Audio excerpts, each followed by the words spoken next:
Afternoon. I thought it'd be nice to sort of do an impromptu midday stream here. It's a nice quiet day. It's raining, and so it's sort of peaceful, and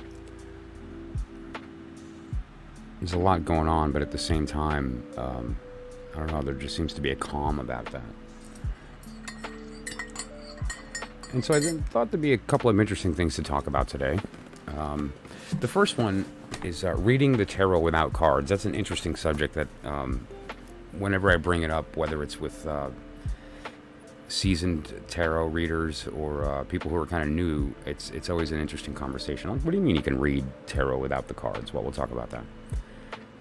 We'll look at our karmic silhouette. This is the period of time that we're in right now, and this is the same for all of us. It describes the environment that we're in and the transitions between where we just came from, where we're going, and how we can best navigate that. One of the ways that I go about that is that we look at each individual as a separate case, right? So we would determine your birth card and apply it to this circumstance to have a more personal snapshot of your individual silhouette. It's a very powerful tool as well, individually, to gain insight or a different perspective on things by using this technique on your own. Once you know your birth card, it's very similar to your sun sign, and it does not change throughout your life. So once you have that knowledge, it's a very valuable tool for you to apply to, for instance, a period of time or a set of circumstances, and we'll talk about how to do that. It's very simple, and the technique is one that can be applied immediately, regardless of your particular mastery of the tarot system. You could be an absolute beginner and find value in that, right? And then we'll go through some of the daily messages, right? The where we are globally, if you have pets, if today happens to be your birthday, a basic love connection, and those are very generic. But they can provide some insight. But for a more personal, whether it's a query to a certain question that you might have or more insight into your current karmic circumstance, then we would do something a little more personal here in the stream. Hello, Suma, thank you for joining. Sure, I'll be doing readings in a little bit, probably about 10 or 15 minutes. What I'll do in the meantime then, I will add your name to the list here. So you'll be first on the list when I begin.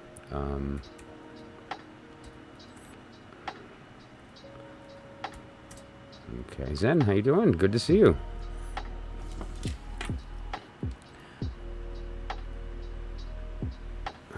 That's so great. Thank you for that. And so we'll be doing personal messages related to that today as well. Making friends with the Deacons. This is interesting because this is similar to the technique that we're going to be speaking about as far as reading without cards. If you have a deck with you, it's obviously better, but if you don't, it's still valuable, and you're going to learn a lot from that, and how to apply it again to your own circumstance or for other people. If you have people who maybe are in need of some guidance and you happen to be present, this gives you another method, a vehicle of being able to sort of speak the language of their circumstance, and can be very powerful for that connection. And then the Spotlight deck, which is really interesting. This particular deck is one that I haven't actually read yet. I really used it more just to study its particular symbolism, which is really interesting to say the least. It's called the Surrealist Tarot. Just to give you a taste, let's flip a quick click. This like one random card on top here, Knight of Pentacle, and you'll see that the artwork is so unique to this particular artist that it's almost hard to read, right? But what that does is it offers an opportunity. It offers this opportunity to especially if you're seasoned as a reader, forget what you thought you knew, or forget the system that you're comfortable with, right? And so it forces us, especially me, out of our comfort zone in our symbol system, right? We become very fluent in this system of tarot with respect to its connections with astrology, its connections with the elemental system. And a lot of these are very intuitive to us. And when you look at something like this, this very, very different presentation, it forces you to utilize other means as opposed to this comfort zone that you sit in, or I do at least. And so we're going to have fun looking at that as well. And, you know, so there's a couple of things here that kind of overlap. For instance, reading without the cards, and we're going to discuss that in just a minute, and making friends with the Deacons, and what that means, that's actually an astrological statement. The karmic silhouette, all of these things utilize a very similar technique.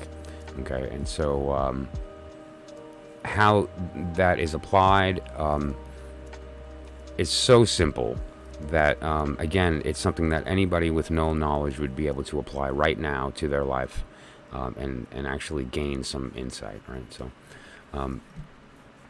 that said, the period of time that we're in right now, from the perspective of the tarot, and this goes until the 12th of this month, is the Nine of Pentacles.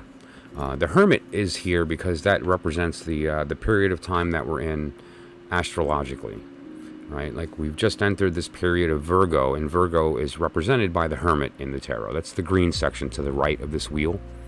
That's the period that we just moved into, September 2nd through 11, and September 12th through 22nd is what we're going to be entering here in a couple days, right? In about a week. So, and with respect to the period of time that we're in with the Nine of Pentacles, and this goes for everybody that's present here in the chat or that watches this within the next week. The period of time that we're in right now in that Nine of Pentacles is the idea of the rest that comes with the fact that we've done the work properly coming up to this point. This person has little imposition, if any, imposed upon her at this moment. She's done the work and she's kind of being left alone. And it puts her in this position of being able to enjoy her bird in her garden with peace and lack of anxiety. There's no work pending that she has to attend to this moment, and there's this period of rest. Now, that's not the statement from a direct statement for everyone. That doesn't mean this is a period of time where you're just going to not do anything. But what it does refer to is the lifting of the anxiety, the bliss that comes with success. Like you've done something, you succeeded at it, and now you got that sort of satisfaction and all the things that come with that. Now, the warning also exists if you didn't do the work. If the growth presented itself as an opportunity and you weren't able for whatever reason to grasp that, and the growth did not take place where it could have, instead, the Nine of Pentacles is going to, for you, feel like the anxiety of the loss. You're going to feel the loss of the opportunity, what could have been but isn't. And this is a good time, especially in the period of the Hermit, to self-reflect on what was it that stopped. Where in this process that I contribute to that growth not happening, and where are there areas in my life that I can maybe focus my strength so that the parts that I didn't control, I can weather better. So that when an opportunity arises in the future, I'm able to grab that, right? And so that's what we're going to be talking about today. Elsa, hello. Thanks for popping in.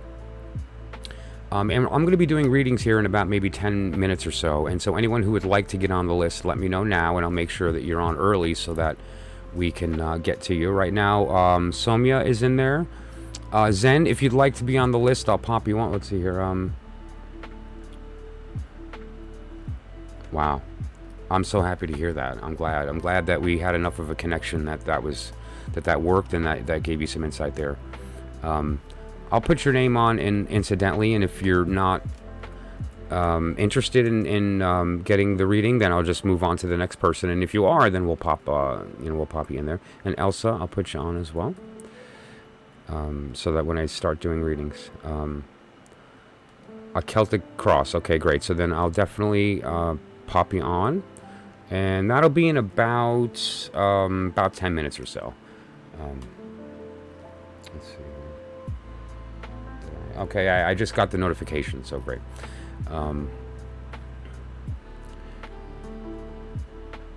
Sharper, hello. Thank you for popping in. Lauren, sure, no problem. Okay. Great. Oh, did it really? Wow, I'm glad to hear that. Yeah, that's it. It's such a powerful archetype of a spread. It's very old, and actually, the term Celtic cross comes from Arthur Waite, the creator of the system a lot of us start with, or is one of the more popular decks, the Rider-Waite deck. But it's a much older spread, and it was developed in a much different time than we think. It was kind of made popular by the Golden Dawn, and utilized in a lot of circles that derived from that. And one example of that, especially, is Gardnerian witchcraft. Right, Gardnerian witchcraft is actually a very new thing. It's not some ancient wisdom. It's sort of like the unification of Western esoteric philosophy and the old religion. And so Gardnerian witchcraft utilizes it very much, and they use the term Celtic cross to make that sort of, and this is not an insult to Gardnerian witchcraft, but to like make almost like a brand connection between the old religion and this sort of westernized, anglicized version of witchcraft. But it's a great tool nonetheless, regardless of the term used to describe it. That shape, the environment that it's attempting to illustrate, is highly effective, and has been developed over centuries and centuries of use. And so the Celtic cross is a great spread. You're so welcome. It really means a lot that I can participate in that, Zen. Okay, so and I just want to be clear to everybody who's on the list. Paid readings do kind of trump the list, so but everyone will be in the order that you've been put on. With the exception that in this particular circumstance, Elsa has requested a paid reading, and she'll kind of jump the list there. But then we'll be moving to the normal list, which is the current order. This will be Elsa, and then Somya, Zen, and Lauren. Okay. Unless you guys want to kind of move on or pop in later, just let me know, and we'll go about that at that point.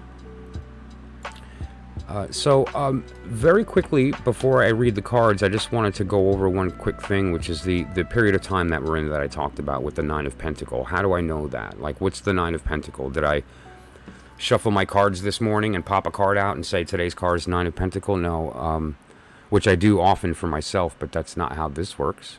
This is different. What this refers to are the Deacons. The Deacons are the 10-degree periods of time in the wheel of the year, right? So the wheel of the year is a 360-degree circle, and if we chop that up into 10-degree sections, each one of those 10-degree sections is represented by what's called a decan or a decanate. Obvious once you know, it comes from the Latin for 10, meaning deca and 10. And so we get the term decanate or the deacons, decimal, decimate, all these things that are related to the word 10, right? And so this is the wheel represented in a very concise graphical way. Each color is a month. Each section broken up into 3 are the Deacons. And so if we draw our attention to the green section to the right, we're looking at the period of time that we've just entered, which is the middle portion of that Virgo, September 2nd through 11th. And you'll notice that there's a 9 of Pentacles symbol there. And we're going to be moving into, on the 12th, the energy of the 10 of Pentacles. Now, there's also some things to recognize here. Virgo has its own correspondences, right? It is relevant to the element of Earth. It has its own other correspondences with respect to the major or the trumps, and that would be, in this particular circumstance, the Hermit. But there's some other correspondence as well. Each decan is ruled by its own planet. So rather than just saying we're in the period of Virgo, this 10-day period of time, we're in Venus in Virgo. and anybody with a experience in astrology, which is actually more and more mainstream every day, and it's a great vocabulary we can all use, even if you don't have experience in studying esotericism, hermeticism, or Golden Dawn, tarot, or otherwise. You know this language. If I say Venus in Virgo, how is that different than the Sun in Virgo, or what we're going to be moving into, which is Mercury, right? Mercury in Virgo. So we're going from the heart to the mind, and right now we're in kind of the period of the heart. And more specifically, others, our ability to sort of see those connections and to the propensity toward communicating emotionally during this period of time. So that said, that's where this is derived from. This is not a divinatory process. It's not a process of a shuffling or of synchronicity and allowing for that to happen. This is a strict kind of system that's been developed over centuries and has been utilized by multiple bodies of knowledge and wisdom over that period of time, going as far back as pre-Pythagoras, as far back to the Hebrews, and further, right? So, all right, then, awesome. So then, and I plan on streaming again tonight as well. Otherwise, I'll catch you on the next one, and I appreciate you popping in. Okay, Uju, I will add you, and then you will be, let's see, the last two, Uju and Sano, and then I'm going to close the list, and then I'm going to start with Elsa here in a moment. Okay, and great. Okay, so now list closed. Give me just a moment.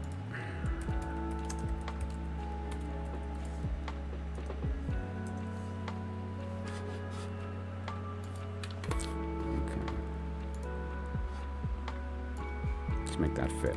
All right, great. So that said, we're going to be looking at, and the readings that I do for free include basically finding your birth card and applying it to the period of time that we're in to give you a personal message relevant to how to best navigate this environment that we're in. But first, we're going to be doing a Celtic cross for Elsa. And I have a question for you, Elsa. Is there a certain subject that you want to talk about in particular, or a certain question or direction that you want to take that, or more general? And so we'll start there. You let me know.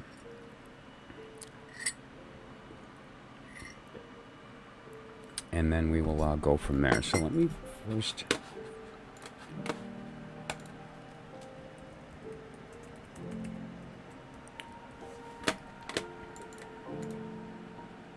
You do have a question. Okay, good. And do you remember your birth card? If not, just put in your month and day, and then I'll find it for you, and we'll start there. And I will, in the meantime, think about the deck that we should use. You know what? I'm going to wait for your question before I decide that. So once I know your question, I'll decide what deck that we're going to use.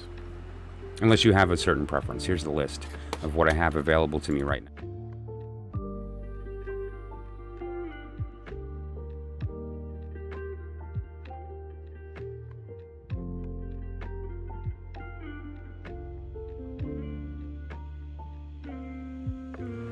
Oftentimes I do think, though, it's more appropriate to choose the deck based on the question, so.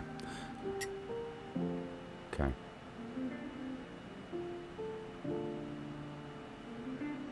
Sure, great. What's his month and day? And we'll get his, and I'll make that the crux of the question.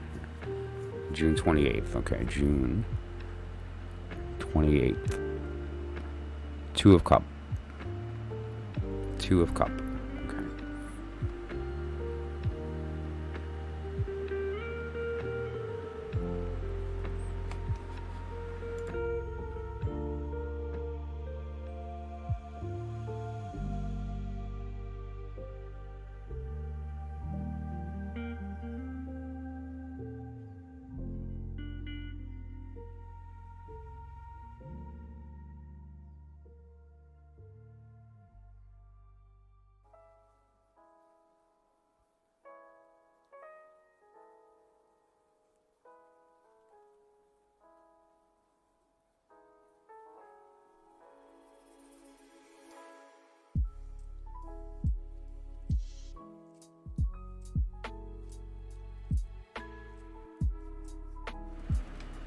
I'm not sure what you mean about did it change.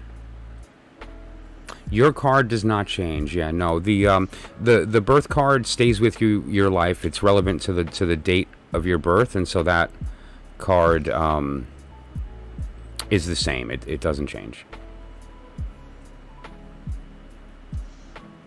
So, and in respect to your card, if your card was the Six of Sword, right, that puts us in the period of January 30th to February 8th. Right, as long as that's that's your birthday, January 30th through February 8th would be the Six of Sword. And as far as the Two of Cup is concerned, that's June 21st through June 30th. Right. Okay. So let me pop up the list again.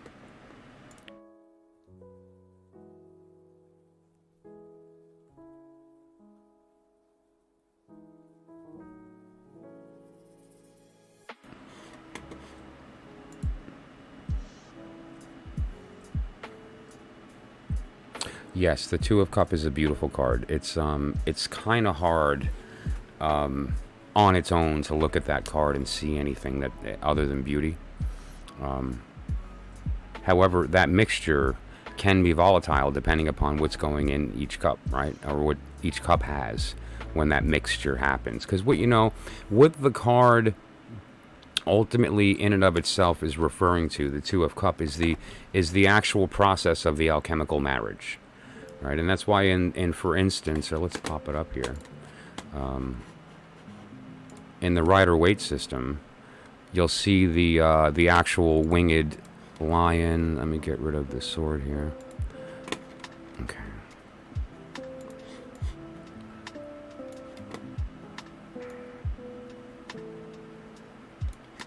And the caduceus.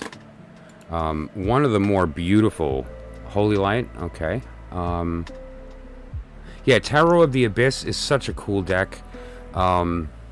It's actually not bad for love readings, right? And what we're talking about here is not just a love reading, but it's about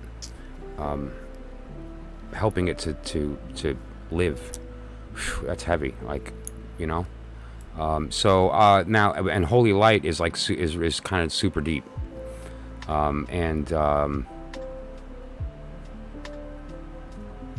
so did I. I love it. It's a good, and it gets you, if you let it happen and you don't overthink it, it really gets to the core of the question here.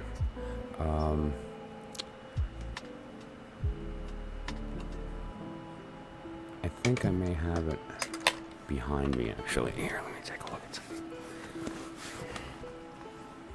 Oh, here's a little behind-the-scenes insight onto where I store most of my decks. I have several on my desk here, but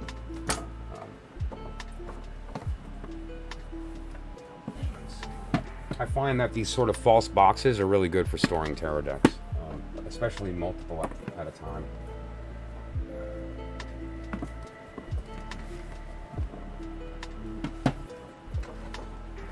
Although I don't have a very good cataloging system, so I don't remember where I put them sometimes, and that's can be frustrating.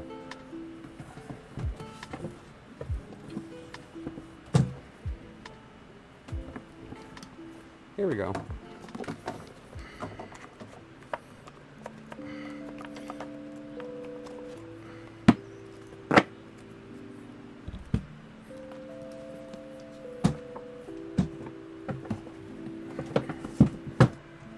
Alrighty.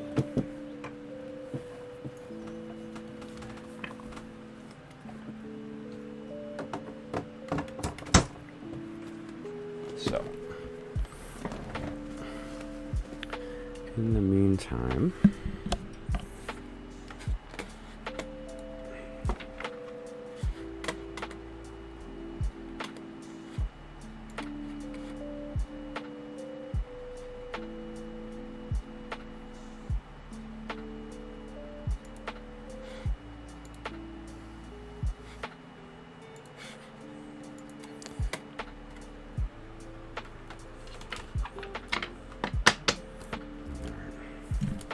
so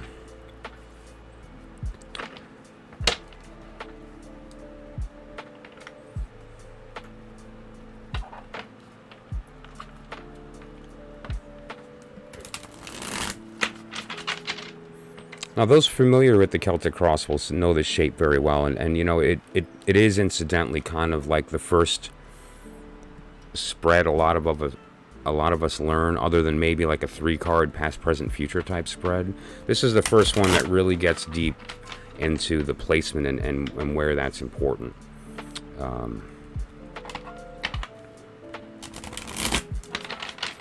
Just incidentally, while we're here and I'm shuffling, let's give some love to the artist. This deck is called the Tarot of the Abyss. It's a Rider-Waite Smith based system, right? So the cards use the 4 suits, the major arcana. It's a very similar system to that, and symbolically, the artist has, I think, been very true to that, and in some cases really gotten to the core of the meaning of these cards in a way that others have not been able to. Her name is Anna Torian, and this particular deck, we're all very fortunate. She did a couple of live streams of drawing these cards, and so if you'd like, you can even look her up and kind of go through watching her draw a few of these and see her artistic process. But show her some love, give her your money. The deck is amazing. I believe she has her own website where she sells these. If not, you can go the route of like an Amazon or that type thing.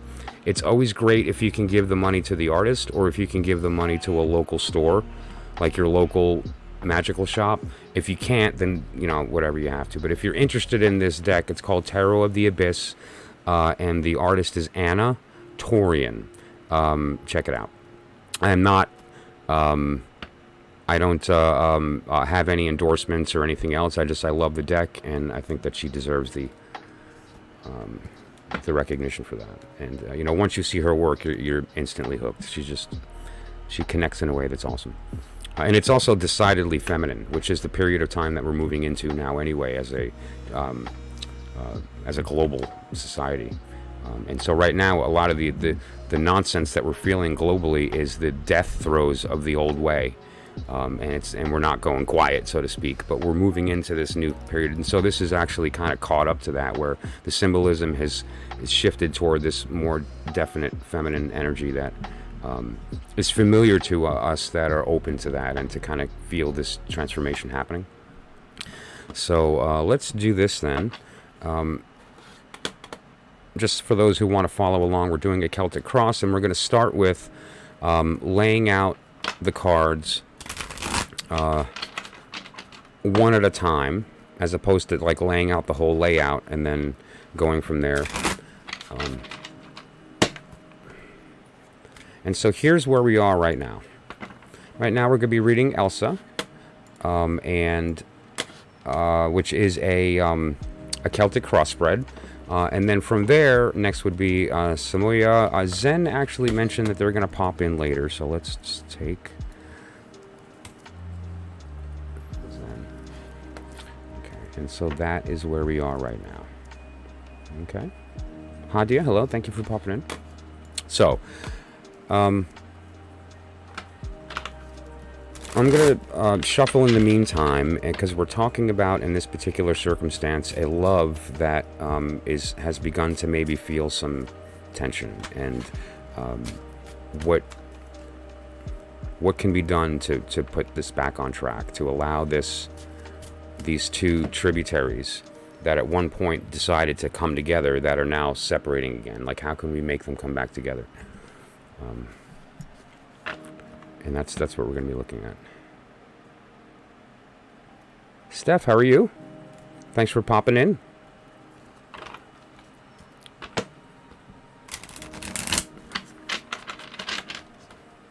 So, okay.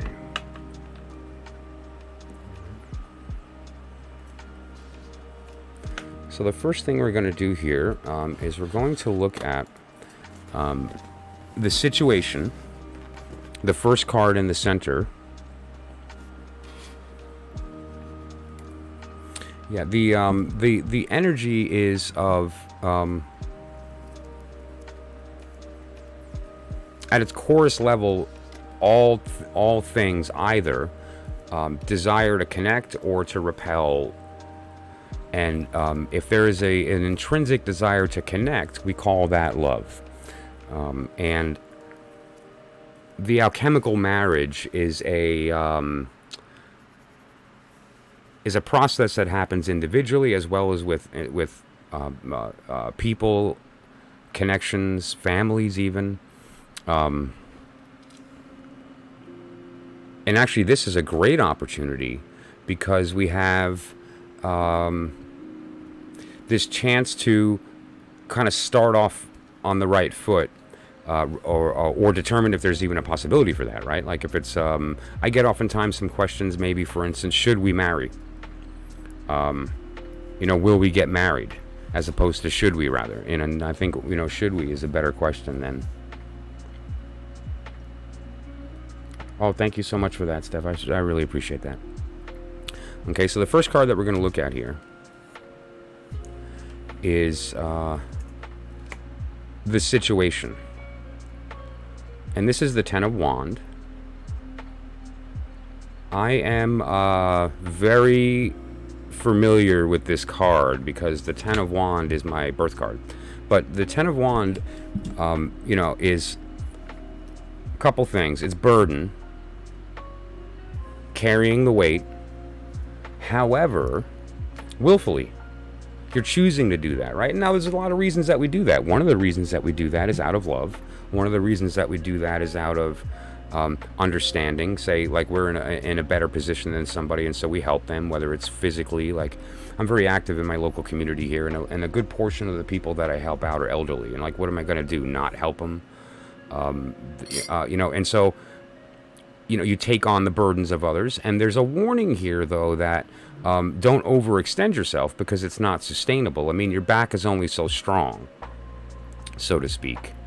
And so there can be a little bit of a balance between what you give and what you get. Go ahead, sure. And if I'm not able to get to it for whatever reason, what I'll do is I will... respond to your question, Uju, in the comments, so you can go back to this video and read your answer. So go right ahead. And so the Ten of Wands is that, but it also refers to the fact that there is, like, this is it's active, it's happening now, and more importantly, it's what we're talking about. Whether or not it's a quality that you have as an individual, that's one thing. But more importantly, because of the position that it's falling in here, which in this case is in the one position, the actual thing we're here talking about, what that refers to is that this is the crux of the reason that tributary is starting to come apart. Is this, right? And now there's another card that we're going to be putting down here, and this is the Help Hurt card. Okay. Sometimes those who are learning tarot will learn this as... this is what crosses you. But I don't like the term crosses because that almost has an intent of like it always being negative. And this is not the case. This could help or hurt. This is something that's occurring right now that's like an influence over the situation that's either moving it in one direction or the other, but it's influencing it. It's part of the momentum, the thing that's moving it along. And what are we moving along? We're moving along this burden, this sense of this taking on the others. And what this is the Five of Pentacles. The Five of Pentacles can refer to a couple of things here, either in there being a irresponsibility when there should be responsibility, like an unreliability. Oftentimes that's selfish or driven by some kind of behavior. For instance, having money problems that stems from gambling or drug addiction, or having some type of behavior that takes precedence over other things, and so the things in your life that require attention become neglected. Now you have to compensate for that, and it's getting heavy. The thing that's crossing this situation is one person isn't living up and the other person is taking on the weight because of that. Now you're happy to do it. Why? Because of love. He does it with money and acts of service. I do it with my time. Okay, right? Okay. And the why we do that and the things that we choose to do are important to our growth, right? If the why isn't for the right reason, then we go through the motions, but we don't actually grow from it. Even if we do very little, if it's for the right reason, growth occurs. And that's very good. And that's probably one of the things that's like a driving thing there. And that's one of the things that I think can be used as a foundation and a jumping off point to keep the connection strong. Because the fact that you both are doing that means that there's a desire to do that. You know, like, and that desire has a reason. Like you want to help, he wants to help. But this here is interesting. You know, where this lack, and this is probably going to become much more clear as we go through the different circumstances here, right? And looking at the 5 and the 6 in particular may give us some insight as to what led to this behavior. Well, actually, that's literally what it's going to do. But so, and we'll get there. So just to be clear on where we are right now, there's this idea of someone having to pick up the slack for somebody else, and that can potentially lead to either resentment, not always. Sometimes you're more than willing to continue to do it, and there's no resentment at all. But it may become difficult, or you might not be able to do as much as you thought you were, and so it kind of winds up becoming a negative, like, domino effect. When rather what can be done is to just stop, take a look at what's happening, and let's completely reset how we're approaching this, so that it can be a little more balanced. But so that's kind of where we are right now. And so now the next, I'm going to put them out at the same time, the 3 and the 4. Okay. And just for the sake of the positions here, let's just make this a little easier to kind of see. I'm unfortunately on a small space right now, and the Celtic cross is a bigger reading. So this is the 3 and the 4 position, okay? And just to be clear here, this top card that we're referring to is what you want out of the situation. And the 4 on the bottom position is what you have in the situation. Okay?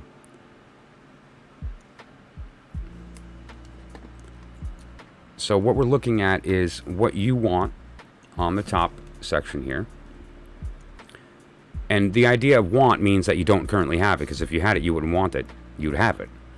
So this is what you want and is not currently in your possession. This is what you have and the things that you actually can utilize. And this is the, incidentally, it's called the Wise One in her deck, and it refers to the Hierophant. And we'll talk about that in a moment. So what you don't have, but what you want. The 4 of Cups is the card of a person meditating up against a tree, kind of daydreaming about these 3 cups out here. This is an idea of almost like a waiting, like a wanting, like a daydreaming. But now here's this other cup that's right there for them to take if they could just notice that it's there, but they're distracted. Okay, let's take a look here.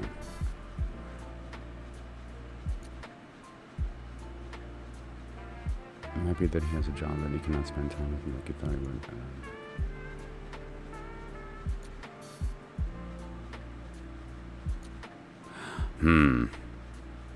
Yeah. You know, I used to know somebody who, he was kind of a mentor of mine. He was a Canadian businessman. He'll remain nameless. And he had a reputation in his industry. He was very well respected. He was an authority on certain subjects. Had a very, very good demeanor, and people knew that they could count on him. Including me, and kind of toward the end of his career, when he was getting ready to retire, sell this big business, have a big pile of money to go live the rest of his life with comfortably. And I asked him, I said, what would you learn? Spread your wisdom. I was younger at the time. This is about 25 years ago. And he said, I wish I wouldn't have worked so hard because I missed my daughter growing up. That was huge. I was expecting him to say something about, work through hard times, or don't get sucked into whatever, and hear the kind of buzzwords that you'd hear from somebody who had been successful in life, at least from a physical perspective. Like, he had made money and he had a good family unit and his business was healthy.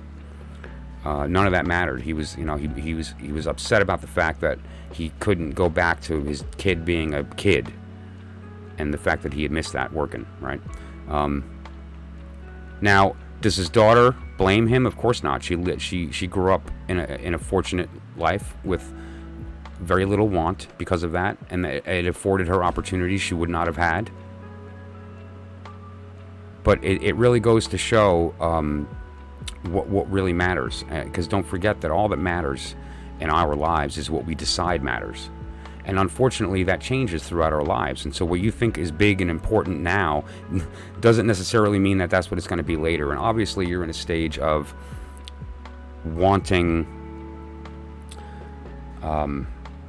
growth and extending your will and finding yourself and sharing that with somebody, and the two of you taking on the world and like justice and doing things. And that's good. And it's important that you don't miss that. It's good that you have this place of, give me just a moment, this place of understanding what matters, so that the two of you can focus on that and recognize, dying with the most money in the bank didn't serve this man, and he, as happy as he was and as much of an impact as he made on his community, he made less of an impact on his daughter than he would have, and he regretted that. So the lesson here, for him, it would be work towards success, but make sure you understand the success that you're working toward, because if it's to have the most money, you're not going to have the strongest marriage. But at the same time, you don't want to hold anybody back, so it really just comes down to more understanding internally what fulfills you, what actually makes you satisfied and happy, because that should be the goal. And then when you do that, the money comes, because you're being authentic, and people recognize that, and people want to be part of that, and you can't fake. I mean, it sounds like just an obvious contradiction. You can't fake authenticity, right? I mean, like, people recognize that it's not there. Like, it's you can't lie forever, and it's important that you know where you're coming from, so that you can have that level of authenticity in your life. But in your case, though, here, and the thing that you don't have and are looking at is kind of this ideal, but this thing that you're missing, we're going to talk about and reveal as we move on. This fourth cup that you're not looking at, because you're looking at those other three. Past experiences, things that have happened before with this that you want to go back to. All these things are these cups, right? Now let's look at what you do have. This is the card of the Hierophant. She calls it the Wise One. Now this is a very interesting card. Her symbolism in the this version is a bit different. Like, the Rider-Waite you'd see kind of looks like a priest, right? Like the high priest. And typically I've read that card as like a control, like, it's the system, it's the institution, which is more about maintaining control and more about maintaining status quo than growth. That would be the high priestess, right? So the two contrast. There's the high priestess and the high priest. The high priestess is the truth in secret. The high priest is lies told openly. And not really lies, but more importantly, there's an agenda. And it's not necessarily your soul. And so that's told openly. Another idea of that is that the Hierophant refers to the Bible. Here are the rules. Here's the 10 Commandments. Don't do this. Don't do that. Whereas the high priestess is the Kabbalah. It's the truth that was hidden, that was given to the priests, basically, that had the wherewithal to understand. And now the funny thing is that they're both reading the same book. You either understand and so you see the truth, or you don't and you see the lie. And that's the lesson of these two cards. And the one that came up is the Hierophant, which refers to the status quo. What you have is what you've always had, and so you want that to continue to work. But something got in the way, and that's not what it used to be, or there's some kind of falter that's going on here. And some of that has to do emotionally with you.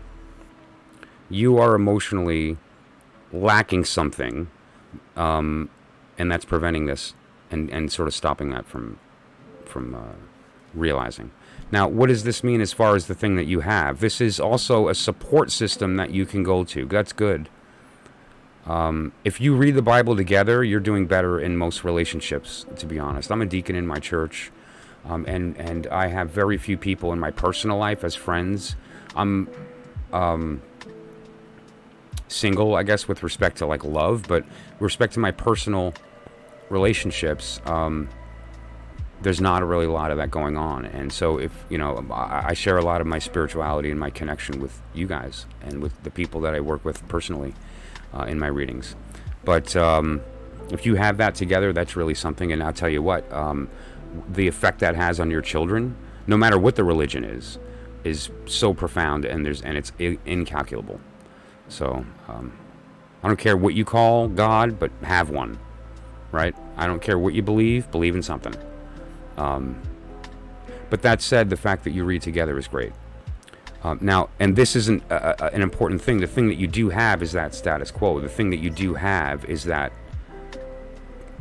institution. My father and I never got along. We're different people. I think we're as polar opposite as you can be. But you know what? We always had the Yankees. Even today, where we haven't spoken in a while. If we were to talk and we had that awkward moment of like, oh my God, what are we going to talk about? We could bring up the Yankees. It's the institution, and that is shared. And that shared experience can be activated when necessary. And so if you are in a position of being with somebody that you don't have a connection with, and you notice they're wearing a cross, or they're wearing a chai, or they're wearing a whatever, you can go, oh, I'm in my church and we did this weekend, and what about you? Bam, you're friends, right? You have that shared connection through the institution. And so that's what you do have, and that's something that you're going to have to lean on here. That's part of the answer here. Okay?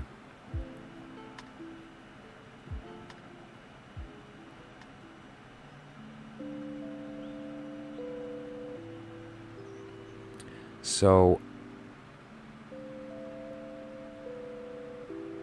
right, and so let's move on. And this is what you do have.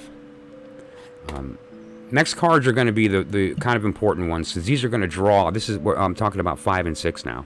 These are going to draw what led to this thing that's in between you here. That the 5 of Pentacle. What was it that led to this card? And we're going to put these down as past and future.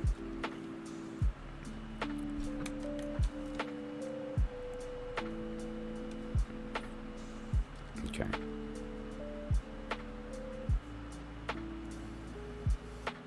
Yeah, you know what? We have this sort of like energy going on right now. I'm going to just piggyback on the chat here for a minute.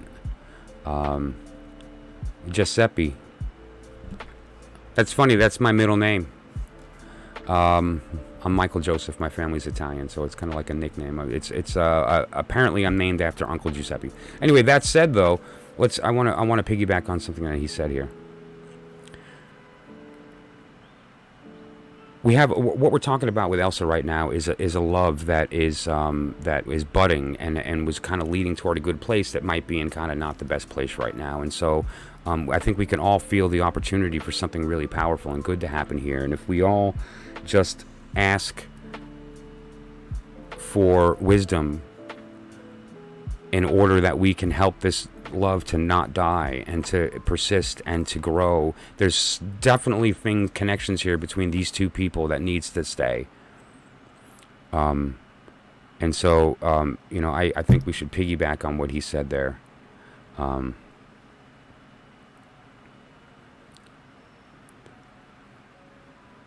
and I really feel like we need to be, we need to treat it with as precious as it really is, right?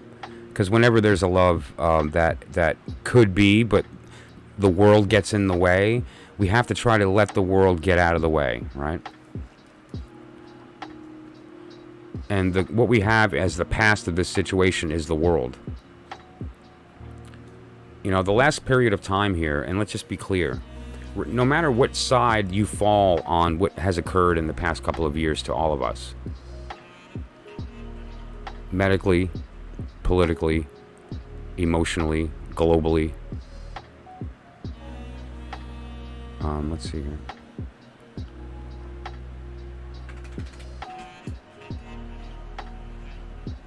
Sure.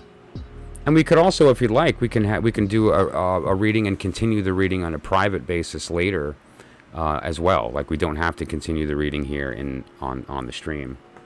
And now, world getting in the way. Oh, it looks like my puppy may want to come see. This is Arlo. Very quickly. Arlo is a Chiweenie. He's a Chihuahua Dachshund, and he's my buddy. You want to come up, or you want to? Okay. He's also very emo, and he doesn't know what he wants sometimes, and so he wanted to come up, and now he doesn't, and now he does, and now he doesn't. So yeah, the world getting in the way was a big deal, right? Because there was we were forced to cope in some crazy ways, and we were all forced to kind of like do things that were uncomfortable, and in some cases it was so against what people believe that it became like militant and violent. And some people just were like cool and go with it and do what you have to do and what you're being asked to, whatever the case, and it created all this kind of separation, and it was such a nightmare. Right, and we're still kind of in that circumstance in certain parts of the world. I know in the United States we're practically torn in half.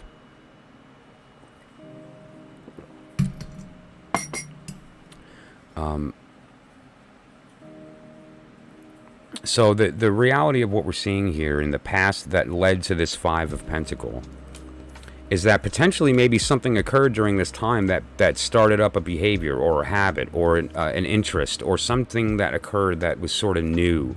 One of the things that is relevant to the World card here, the World refers to the end / beginning. It's the last card, but it really is the beginning card, because what it is the Fool at the end of the journey. So now the learning can begin, right? Another good analogy of this is in martial arts, as an example. You enter the experience as a new learner and you get your white belt. You know nothing. You don't even know that you don't know anything. And then you go through the steps and the training and the blood, sweat, and tears, and you make it through. And then at the end, so to speak, you've mastered all the techniques, you've done all the work, and you get your black belt. The black belt is the stage where learning can begin. It's not the end. You now have the prerequisite of your body out of the way. You know how to move. You understand when to move. You understand why you make those movements. So you can finally begin to learn the philosophy of motion. So the world is not the end, it's the beginning of something new. So what this says, though, is that an old way ended. And that new way led to some kind of behavior that is a bit on the selfish side, where this person's busy doing their thing and these other people are like, hey, but what about us? Like, we were there and now we're not. Like, we were a priority and now we're not. Or something occurred that, and don't forget, it led you to be in the position of having to carry a burden that they aren't any longer, or you're having to pick up where the slack because of that. Now, the future card here, and this is immediate, meaning like this is not 10 years ago, right? This is recent past. This is recent near future.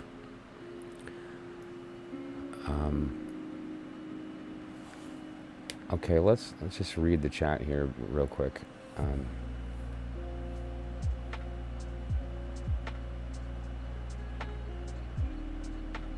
You're very right. No, you are not of it. Your body is, but not you, not him. Don't copy the behavior and customs of this world, but let God transform you into a new person by changing the way you think.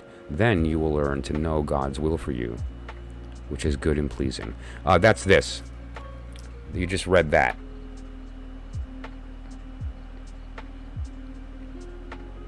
Two separate things uniting to become the new thing, and the new thing is perfect. You also referred to, you just spoke the alchemical marriage, and the product of that is the world, the philosophorum, the lapis philosophorum, the magnum opus, the new creation. Basically, the covenant between the two of you and God. Remember, every marriage that's real is a threesome, right? It's you, them, and your God together. Now, whether that is a Christ God, a Muhammad God, a Buddhist, a Hindi, it's, like, again, it's not about what you believe; it's that you believe, and that you allow that into the relationship.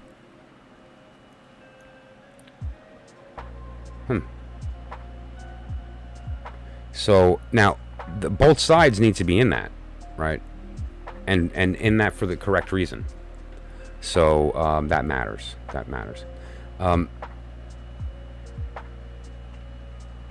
So the immediate future, what I do see here, and if you want to talk about a beautiful card, right? The question about the circumstance in the relationship here and the immediate future card is temperance.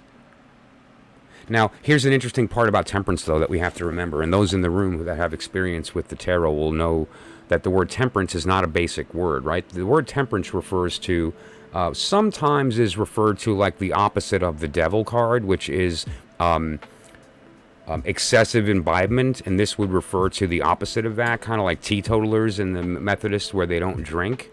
That's one example of temperance, and temperance does kind of refer to lessening your consumption to more balance your desire, right? To forge a strong personality through withholding. Now, that can't be done excessively. Okay, no. Peace is the reward of temperance. Peace is the effect. Temperance is the act that allows for that. So yes, in a sense, yes. In a sense, peace is the reward of temperance. Nothing, with the exception of really strong hugs, is good if it's excessive. There needs to be a balance, right? And now what temperance refers to is exactly that. And now the alchemical symbol, which is what Anna Torian decided to go with here, and good for her on that, is the idea of these two things being separate and mixing. And now the mixing has to be done at the appropriate measure. Not too much, not too little, or it'll explode, or it won't activate. It won't do what it's supposed to do. You won't have a correct mixture. And so temperance refers to there being this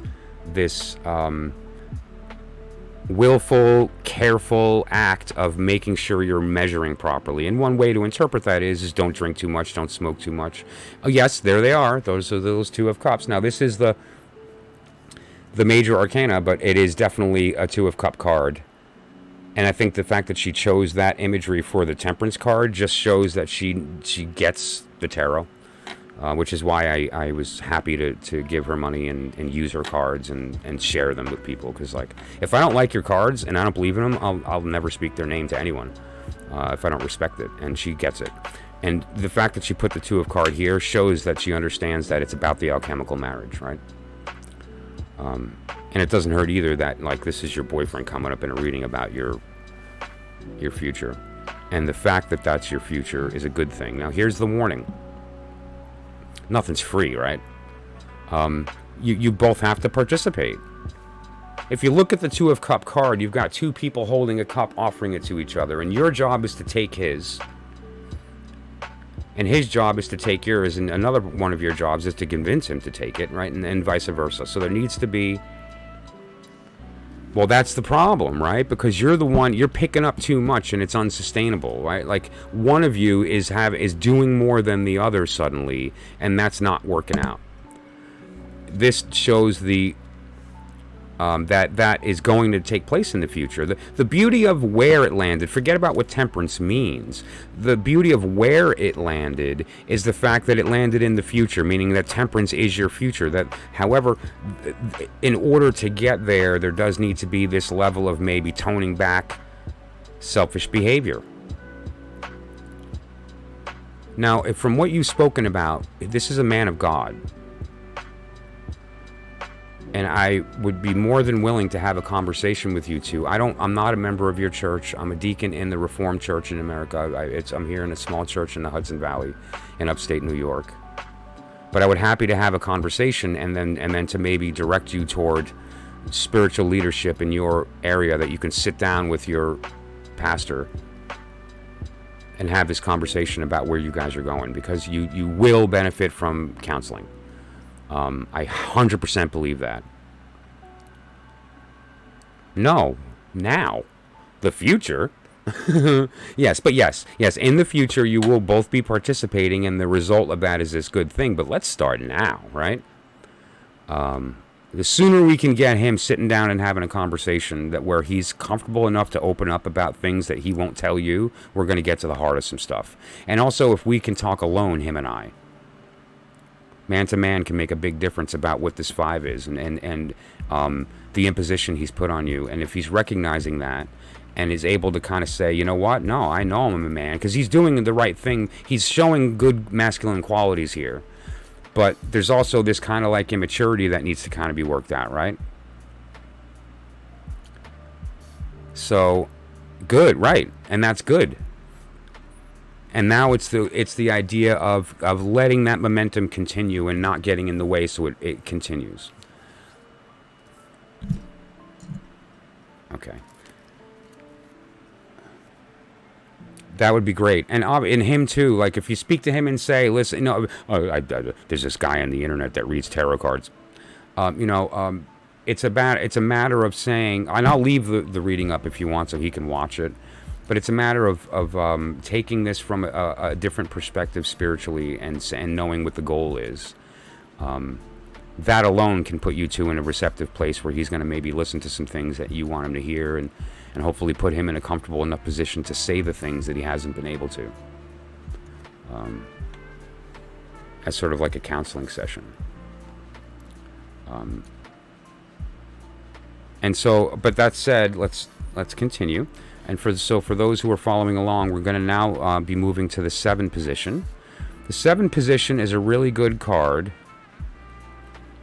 That's okay if he doesn't know that you consult the tarot. It can be your own oracle.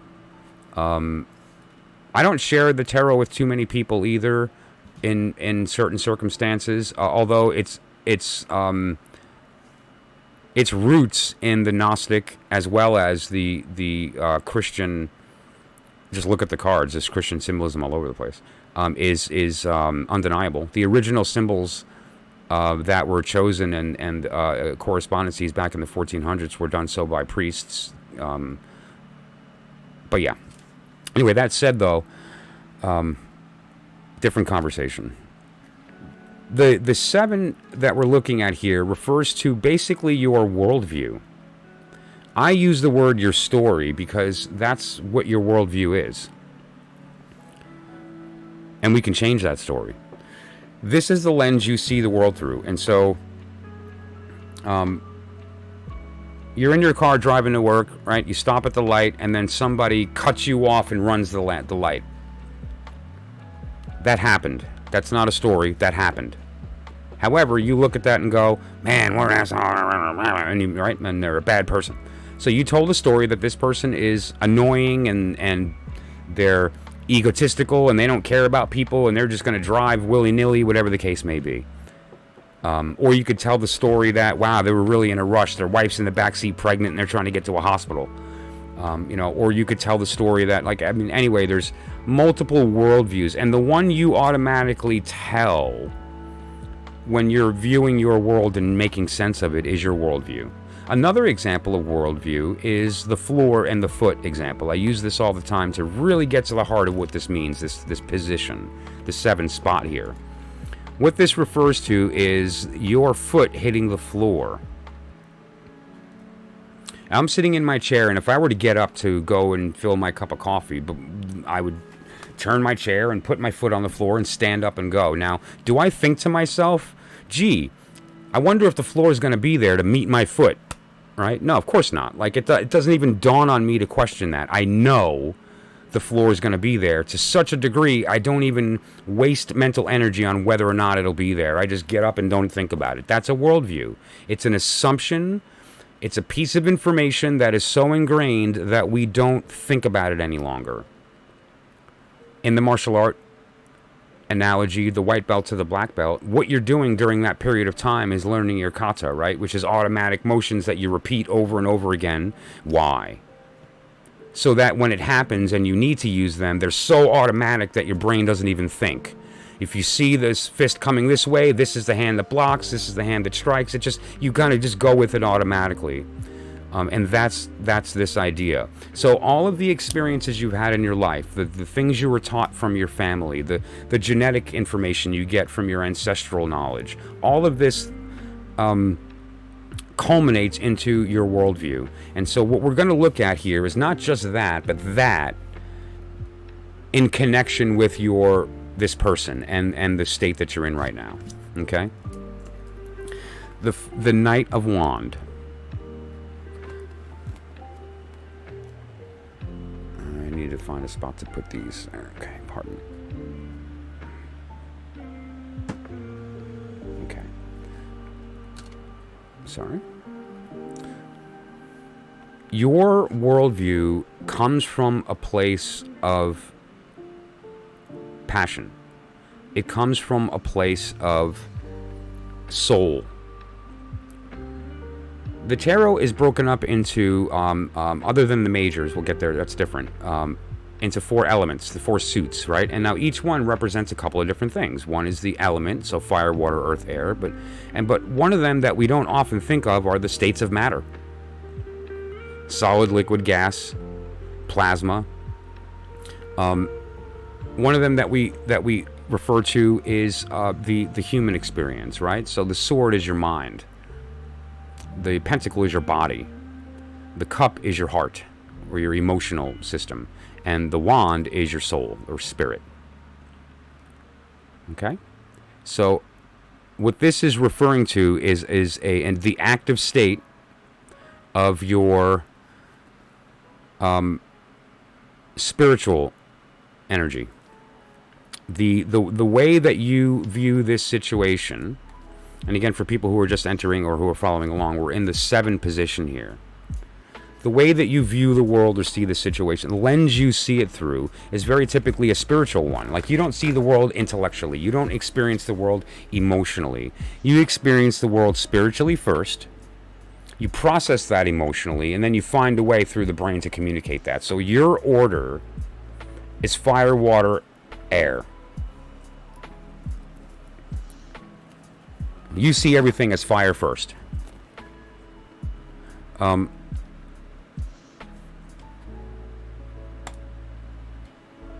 The 8 is going to refer to now, within that set of worldview, what are the outside influences that are contributing to that? Part of what worldview refers to is the assumptions that we make, right? The things that, the knowledge that we assume that informs our decisions and the way we interact. Yeah. And that's the order for you.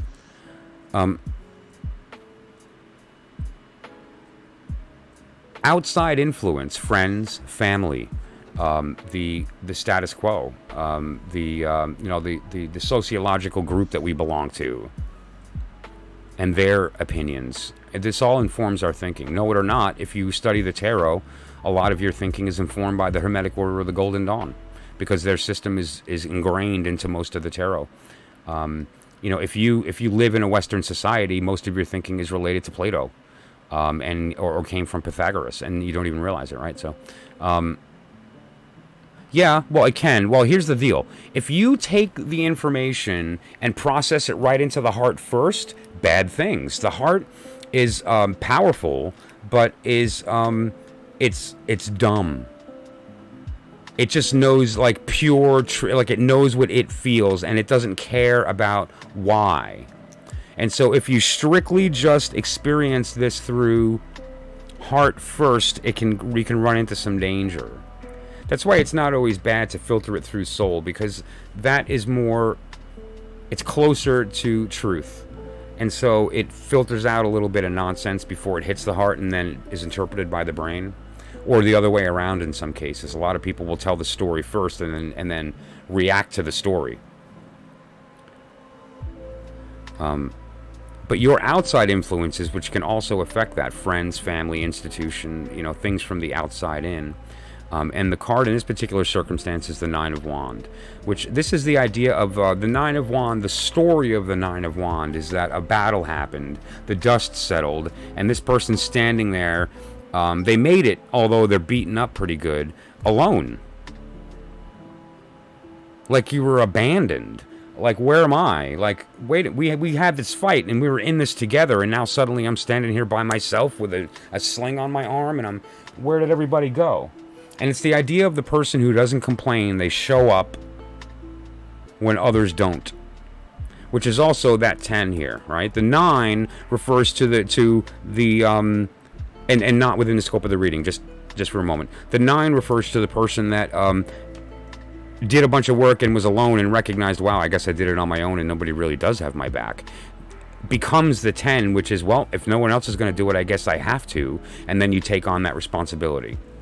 And in this case, it's, with your connection with him individually. But your outside influences here kind of abandoned the situation. Like they don't know what to say. There's no real advice that you've gotten that's really been helping you. And so you're sitting here going, well, now what? You're no help. You have this wonderful marriage. Why can't you give me advice on how to make that happen for me? Perhaps you have kind of looked to your spiritual community locally there and not really found any help. I'm not sure, but it seems like you seem kind of alone in this. And it's funny that this falls in the 8th position, which, just to be clear, is the position of the outside influences in your life, and they are devoid. That doesn't mean you don't have friends with opinions, but they're not useful. And so, yeah. Oof. Some things are kind of hard, Is it? Yeah. Well, man, because what do you do from there, right? And one of the things that you can do is recognize, just like I said, every relationship's a threesome. It's you, them, and God. Even when you're alone, that means 2. You're never alone. And God gave us this is analogy for those in the room that don't follow Christianity. God gave us a conduit through Holy Spirit, right? When Jesus left, he went, hey, listen, I'm not going to leave you alone till I get back. Here she is, and you can have her in the time being. Her name's Holy Spirit, and you can talk to God through her, right? So during that period of time, we've got this energy that lets us talk to. Another analogy to those in the room that don't follow Judeo-Christian is the idea of the holy guardian angel, the higher self that we lack the ability to communicate with using normal language, and so we don't even know exists. But when we can open ourselves to inner communication using the right language, it becomes a direct communication with our higher self. Yeah. Well, I'd be happy to offer as much as I can. And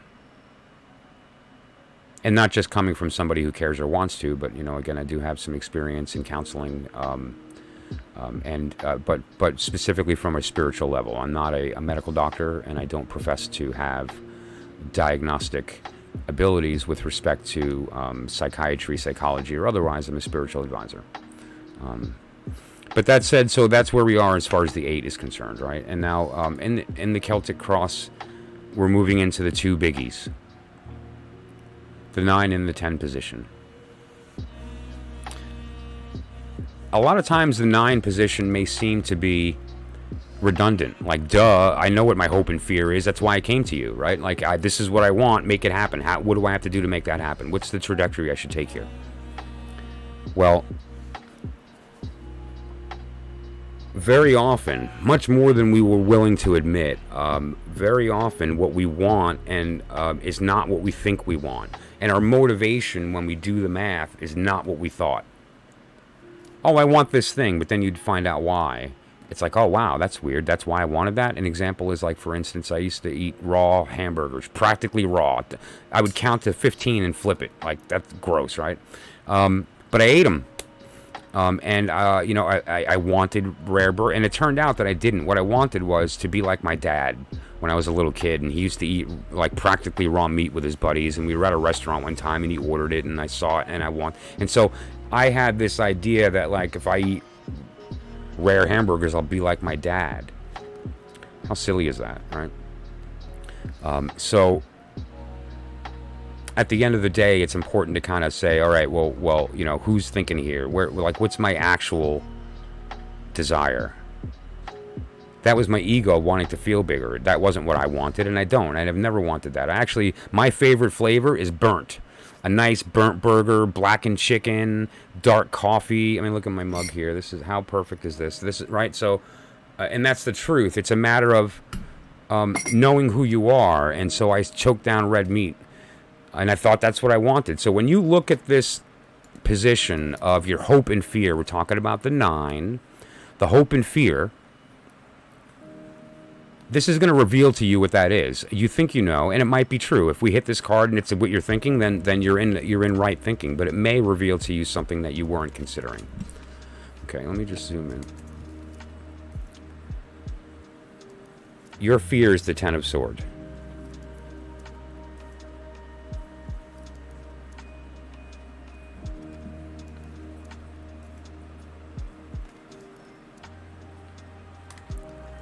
Okay. I just want to read the chat real quick. Yeah. Yep. Okay. They did leave us to figure it out. We decided we were a team with God. We decided we love each other, and we were leaving everyone out of it. Not bad. You want the connections in the relationship to be appropriate and with boundaries. The only people that should be involved in your relationship are you and him and God, and everyone else can have their opinion, and that's what it is. Unless you seek spiritual guidance from your local people there, that's a different story. Yes, that's right. Yep. And now look at the symbolism too, because what we have is like, not only like has this person been stuck in every possible spot, but now this guy's showing up with a knife just to finish it off.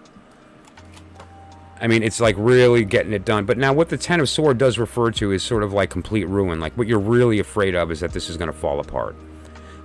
The direct symbolism, it's hard not to see stabbed in the back, because that's literally this person has been stabbed in, right? But it's more that there's a level of dishonesty, or more importantly, that this whole thing is just going to fall apart and die, and it's out of your control. The 10, though, also, the energy of the 10 is not, it's the completion of the element, and the sword is mind, right? Now, mind is a tool of the body, not the soul. So this is actually a good thing if it's done right, and a bad thing if it's done wrong. The good thing is the dissolution of the parts of our identity that are holding us back, the overthinking, the processing an emotional state mentally, processing mental states with emotions, like not good. You're supposed to kind of like use the right tool for the right job. When all you have is a hammer, everything looks like a nail, and you walk around banging everything. Well, sometimes you need a screwdriver. You got to use the right tool. You don't look at an emotional situation with your mind, and you don't look at it. You don't do calculus with your heart. Yes. All those things. And the lesson, however, is that it's sword, meaning this is in your mind. The fear is mental. It's not actual. It hasn't manifested physically. It's only thought form. So that's a good thing. But yeah, I agree with everything you said.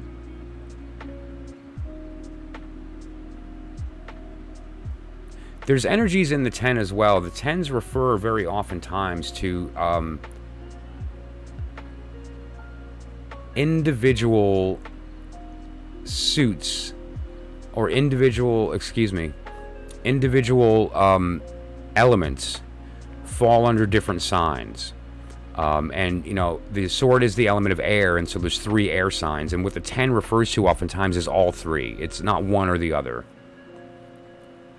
Oh, of course it is, yeah. Oh, just because it's mental doesn't... And that's the most scary, because every... Emotions processed by the brain. Physical contact is processed by the brain. Sexual energy is processed by the brain. No matter where it's coming from, we can't not mentally perceive it before it is spoken or before it is processed, right? Or before it's integrated. It's a mental process. At some point the brain's involved. The mind is part of the game, right? So you got to be ready for that. And finally, the outcome, the trajectory. I use the word vector. Part of it is because I'm a math nerd, sorry, but also at the same time, it refers to very definitively. That word refers to the direction you're pointing in and how fast you're traveling that, right?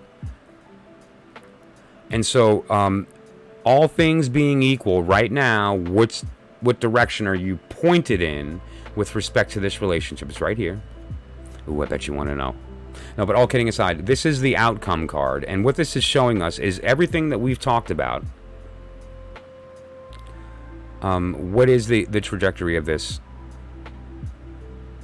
circumstance? And the card that we got, it's so interesting. I'm not going to say anything because you obviously are going to look at it, process it, and give me an opinion. Okay. Sharper, how's it going? We got the Empress. The 3, first of all. The 3, the Trinity. You, Him, God. We also have the Empress, which is...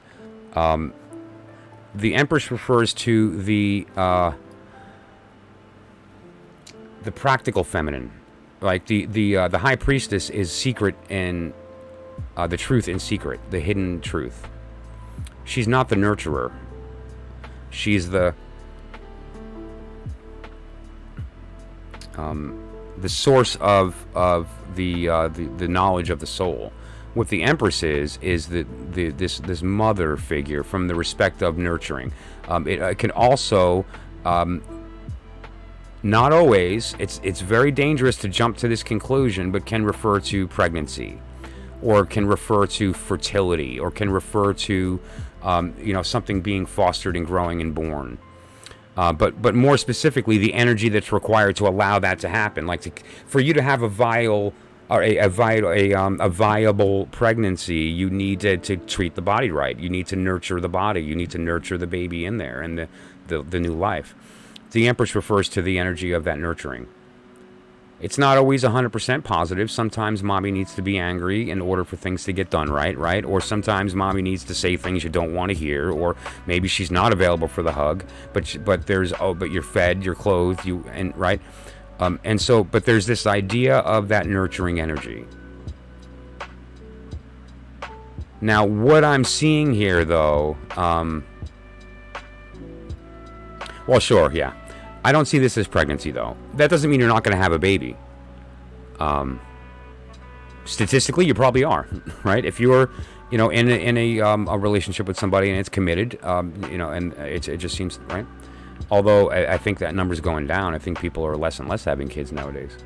But that said, I don't see this as pregnancy. What I do see it as you taking on the role of the nurturer, and that's very much like what this is. These two are the same card. Let me actually make that. I'm pointing at something you can't see. This is the Empress. This is the number 10. This is the number 1, right? And now look where we landed. Because they're the same card. Okay, these are the same card. What you're looking at here is somebody who has taken on the role of the nurturer, and here is what that looks like. This is what it looks like to you. This is you being the Empress, right? Now, we started this off by recognizing the fact that that's really not sustainable forever.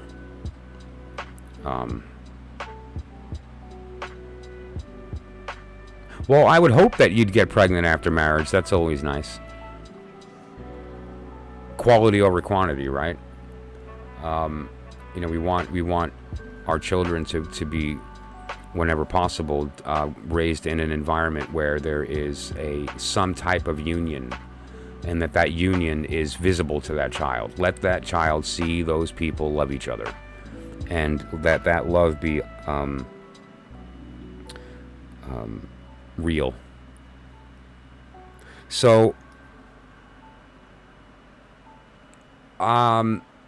there's the snapshot.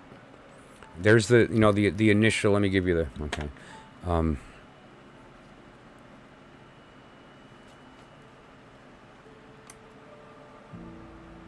Sorry about that. Okay, I'm like pushing keys over here. I need more space on this desk.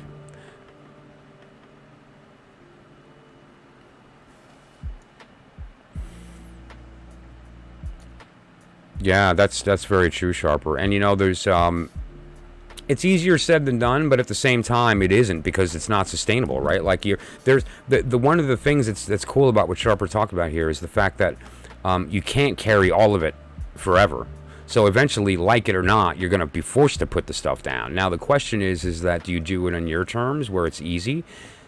Take the 10, put down 6 of them and carry 4. That's okay. You're going to walk faster. It'll be an easier walk. You're still going to accomplish what you wanted to for this person. You are a giver. That's not going to change. That's okay. Don't stop giving. But it's okay for there to be maybe potentially some balance about how much you receive and give, right? Or at least that you don't overdo it. You don't have to carry all 10 at once. Put down the 4 when you're done. Go back, grab a few more. So you get to carry this person's load completely, but you're not going to break your back doing it and then it turn into resentment. But what we also need to do is we need this individual to kind of reevaluate who he is to you, and which is fine. Here's what happens with men. All the women in the room who have been through this are about to agree 100% with what I'm going to say. And I'll give it to you from the guy's perspective. Been a man for 47 years. When we are courting, we're all man. Then we connect and we have the relationship. We slip a little, don't we? We get a little immature. We're not trying as hard. We don't smell the same. We stop wearing cologne every other day, right? Maybe we let the beard get a little thick instead of, making it all pretty for you. That kind of happens. But one of the big thing that happens with men, and this is huge. You've now committed, okay? So listen, we're going to work out. We've committed. We're probably going to wind up either married or we're already talking about doing that now. Oftentimes what men will do is they'll begin to slip backward, almost like they're afraid of this commitment and they're about to enter this world where now you were the man, but you were the man sexually. You were the man for her in a relationship perspective. You were the man as far as this dynamic of courting a relationship, not the actual role that you're going to have to take on of being a father, a husband, an equal partner in this machine that the two of you are going to go, impose on the world in your relationship. And sometimes we get afraid of that, and we're like, oh shit, man, I got to be all these things. And so there's this digression.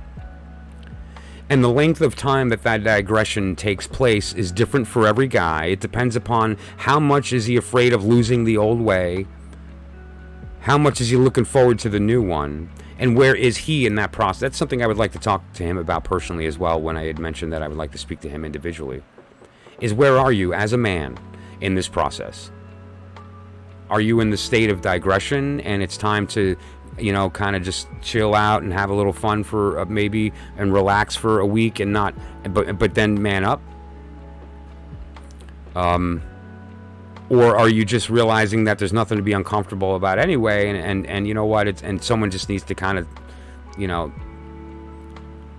wake you up to that. Like, hey man, you kind of treated her pretty messed up. You know, you should have kind of gone to her family's thing, and it was a stupid thing you could have done. It's a tiny gesture. And him looking at why, like what was the motivation behind not doing that, and that can really be enlightening. So, but the Empress here shows that you're going to be in this position and in the role of the nurturer, and that's a good thing. And I think that from the respect of the roles in a relationship, one of you has to be that. And so it doesn't hurt that you have that nature anyway, and he likes that in you, and so that's right. Let's read the chat. Well, this isn't a bad week to maybe relax a little bit. If you go to my channel, I do a daily reading every day. And also the period of time that we're in right now is the 9 of Pentacles, right? And this is a period of rest because the work's been done. And introspection. The work is done alone. You have to evaluate why the 10 of Wands is the state that you're in right now, and that you're just totally open to taking that on. Whereas you're having this sort of like concern because of the amount that you're taking on compared to him, and you're having to step up where he should be on certain things. But again, recognize that you're talking about a major change in this man's life that he is not necessarily going to just like close his eyes and jump. You know, there's a little bit of fear that he's dealing with, and that's going to affect how he interacts outwardly in the relationship. You can't. I don't know if there's anyone in the room that's read Men Are From Mars, Women Are From Venus, right? Here's how men work. Men are a rubber band. The more you let them stretch and pull away, if you try to pull them back, they're going to pull back further. Like, no, you got to let this happen. And if you don't, it can be bad. So here's what you do. The more you let that rubber band go, the more it snaps back. When he lets go, it's going to snap back faster. And the more you let him do that, the faster he's going to snap back that rubber band. Men are not the same. We don't think like you. We don't feel like you. We don't act like you. And oftentimes when we're feeling this big, we act like this. And then internally, we're all messed up, and our decisions are messed up. So this time, right? Oh, then good, reread it. Or just reread the section on the rubber band, right? And the cave. Men need to go in their cave, and if you don't let him, he's going to resent that, and he's just going to be looking at the cave, and the second he can, he's going to run, and he's going to stay in there longer than he would have had you just let him go in there. Don't be afraid that he's going to go in his cave and forget about you. It's not how it works. Don't be afraid that the rubber band's going to snap and he's going to run away. Good. And now pulling your energy back, meaning that pull back expectation. Give him the nurture, but pull back expectation so you're not imposing. Just during this period, a small period of time. And that can really have a major difference in how you're perceived, right? Well, sure. I mean, you sometimes it's not always easy when you're busy taking stuff for granted, right? And that's natural. Anyone in here who's been through, breakups and marriages, whatever, knows that there's ebbs and flows of exactly that. Being taken for granted and then being valued. All right. Also, so there's a couple things I want to leave you with. First of all, have a conversation with him. Find out if there's a possibility for the three of us to talk, and let him know I'm a deacon in a church and I am a spiritual advisor in my community. I'm not just a guy on the internet that reads cards. And my goal would also be to turn him on to somebody locally there that he can have a conversation with as well. And that the two of you can clearly benefit from not counseling, but counseling. More like spiritual conversation with respect to where you both are in this process and where you both are individually, which is informing that, okay? And so if that's at all possible, that would be great. And if not, I understand, but then at least let him know where you are and that you think it might be a good idea, even if it's on your own, to both of you just go talk to somebody about how you feel. Okay. So I hope that was insightful. I mean, I know that was a lot. It's but one of the advantages of doing this on YouTube is you can go back to this video and go back, look it up, rewind, review things a couple times. Yes, Ten of Wands and the crossing. Okay.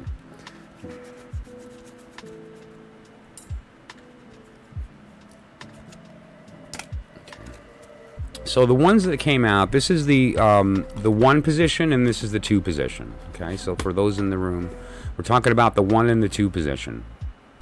What's the situation and what's helping / hurting? And, you know, the question here is about a relationship that was looking like it was leaning toward potentially marriage that's maybe having some issues. The Ten of Wands is the card of carrying a burden. Willfully. You're doing it on purpose. This was not imposed upon you. You choose to say, oh, you know what? You can't take those. I'll get them. No, I know it's heavy, but I got this. Right? And you're the person who takes on that burden for the other person. This, which is the thing that helps or hurts, the crossing card, is the idea of the Five of Pentacles, which can refer to, at least in this circumstance, a change in behavior that's selfish, that's leading to the fact that this act of taking on the burden is out of necessity because they didn't step up. Or they're acting selfishly, so you're having to act on behalf of the both of you alone, and that's getting heavy.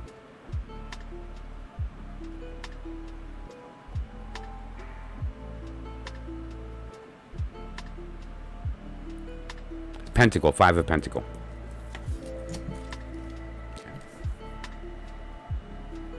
So, let's see. Can you clarify the Ten of Wands? Yes, okay. Probably right. Okay. Oh, hello, Nurse Who Cares. Thank you for joining the stream. So I'll let you guys work that out really quickly. My friend asked me to come here. Is everything okay? My friend asked me to come here. Is everything okay? Oh, you're a nurse.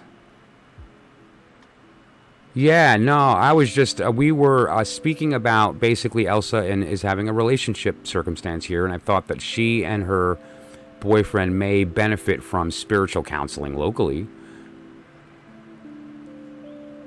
But I'll allow you to answer that, Elsa, in the meantime.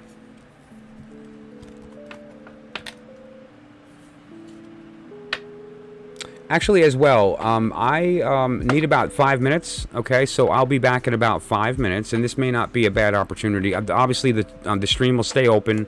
I'll leave the chat open, and I'll be back here in a moment. Okay, and so you guys can continue the conversation here in the chat.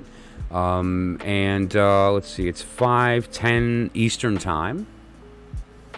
And I should be back maybe in about 5 or 10 minutes, okay? And Nurse Who Cares, thank you for popping in on the stream. I appreciate it. And otherwise, the other people who we were speaking about that are going to be coming up next are Sumya, Lauren, Uju, Sano. If you're still in the room, let me know. Pleasure. My name is Michael.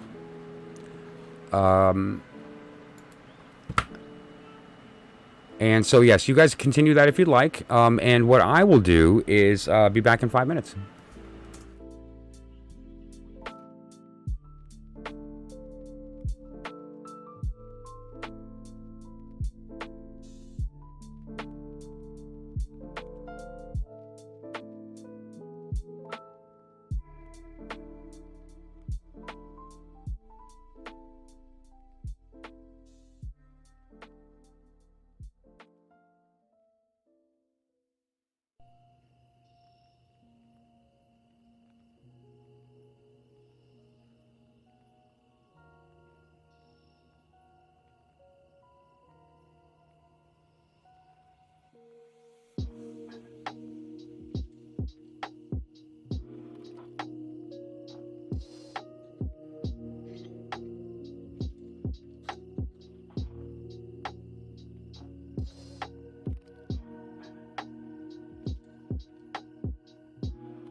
Alrighty, we're back.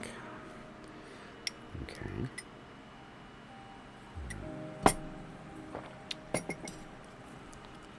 Okay, so let's catch up on the chat here.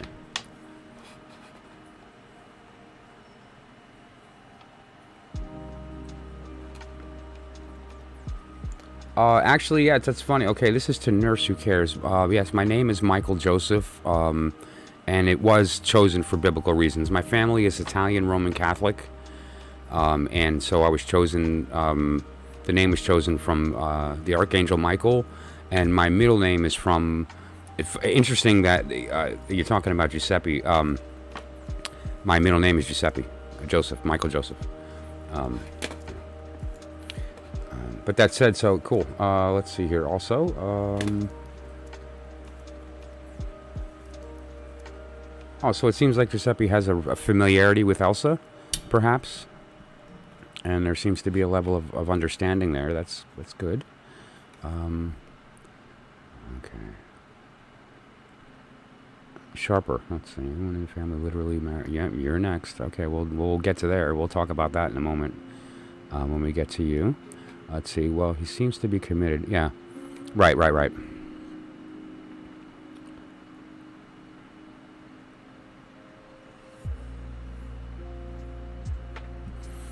Good for you. Sharper has her active. I should be reading that, what she's saying. Put a ring on your own finger. That's awesome. You know, how can you actually be... Here's the biggie when it comes to relationships, people. If you're not being the authentic you and you're being like your empowered self, you're going to wind up putting out something else and you're going to attract that, right? And so if you're putting yourself in a receptive position, that's a negative receptive position, you're going to attract people that are going to use that.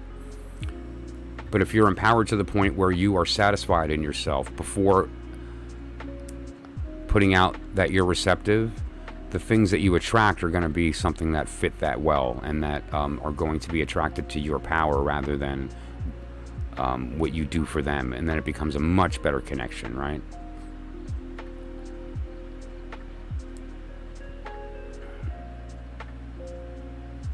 Well, there's always trolls in chat rooms, and you know, it's funny. Unless they're getting actually belligerent, I typically don't. Like, I'm a pretty easygoing chat moderator in my rooms, and I didn't feel anyone was put off by him, and so I left him alone. Oftentimes, I'll get a lot of anti-tarot Christian sentiment in my chats, which is funny. I'm a deacon in a Christian church. But that said, I have no ill will toward trolls, because what a troll typically is, at least the ones that aren't really out there doing ugliness, or somebody who are trying to raise energy in the room, and a lot of times they can get a good conversation going.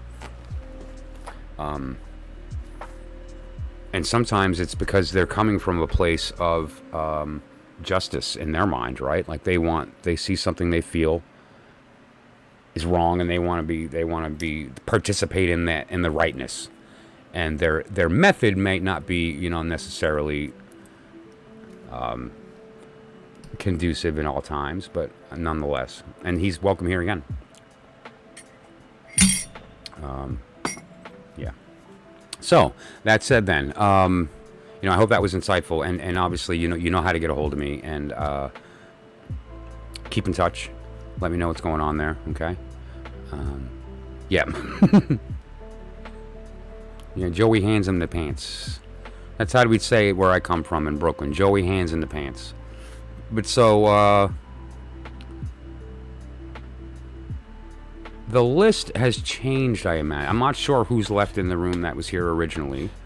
So this was the list as of right now. Elsa, we're complete with the reading. And so we're going to be moving on to Somya, if you're here. Lauren, if you're here. Uju, Sano. If not, we're going to... I see Somya.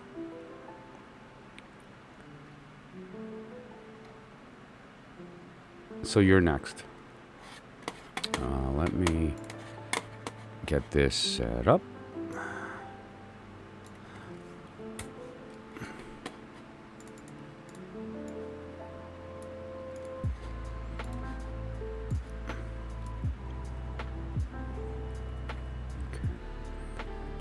Somya, I don't remember your birth card, and I don't know if we talked about it in the chat here yet. So if you know it, pop it in. If you don't know it, give me your month and day of birth, and I'll locate it for you, and we'll be able to jump into your reading pretty quick.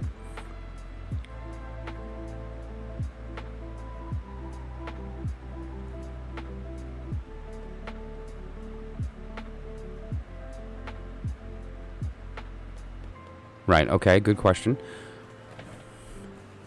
So tell you what, I need the month and day of your birth, or I'll pop the wheel up and you can find it on your own and then tell me the card. So your birthday will be in that outer wheel, and then the extreme outer wheel with the symbols is the card relevant. So for instance, today we're in, September 5th. That puts us in the period of the 9 of Pentacles. Go right ahead, sure. Just let me know your month and day, and I'll tell you your card, Somya.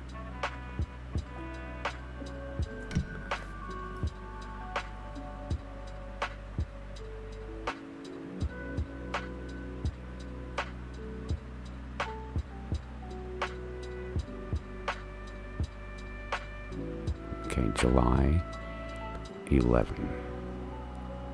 Puts you at the 3 of Cup. You are the 3 of Cup. Now, not only is this your card moving forward, this card does not change throughout your life, right? It's kind of like your sun sign. So, when people ask you, so what's your sign, you tell them Cancer, right? But you can also say, oh yeah, my card is the 3 of Cup. Which is actually a very great, that's a good card. And you'll see what I mean by that in just a moment here. So let me save that. And let's pop that out.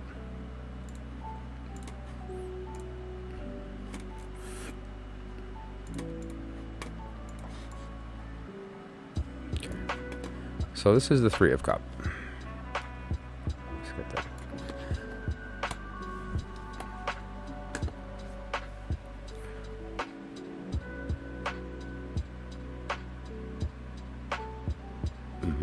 And keep this in mind too, guys, just quickly. When it comes to rings, I don't know, I'm a ring guy. When it comes to rings, this finger, the right hand pointer, is the one that contains a blood vessel that travels all the way to the heart. And this is the finger, the right hand pointer, that during the wedding ceremony, the ring is placed on temporarily in order to commemorate that. And plus, the ring is usually solid metal with no hole. Like, all of the stuff I'm wearing wouldn't qualify because it's all got holes in it, or the only one that's actually all the way through would be this, right? There's and it's still patterned on the outside, but at least the inside's complete, and so that on this finger would commemorate that idea, right?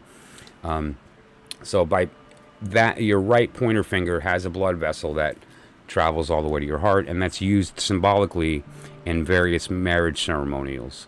The most widely, I guess, would be the Jewish signing of the ketubah during that process. So, but that said, though, yeah, like I wear a ring on this finger, and I'm single. Like I don't, and so I'm not married to, and I'm married to God. I'm married to my church family, to my, I don't. But that said, though, thank you, nurse. Pop in anytime. I appreciate it. And, thanks for popping in to peek in on a stranger. Look at the people we have in this world, right? There's some good energy out there, man. Okay, so let's look at Soma. Your question was related to...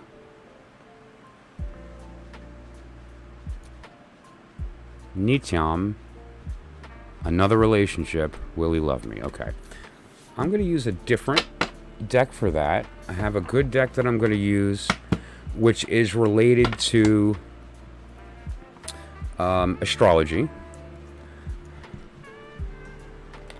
which at its core is very similar to the tarot in symbolism, and so it's not a bad deck from that particular perspective. It's not like a basic sort of like an artist stuck a bunch of photos on a card with keywords and sold it for $45. I'm not really a fan of those, although I actually own a couple. it was more of an intellectual exercise and a comparison of during a lesson of this is an oracle that I think is very valuable. I'll show you why, and it's my opinion.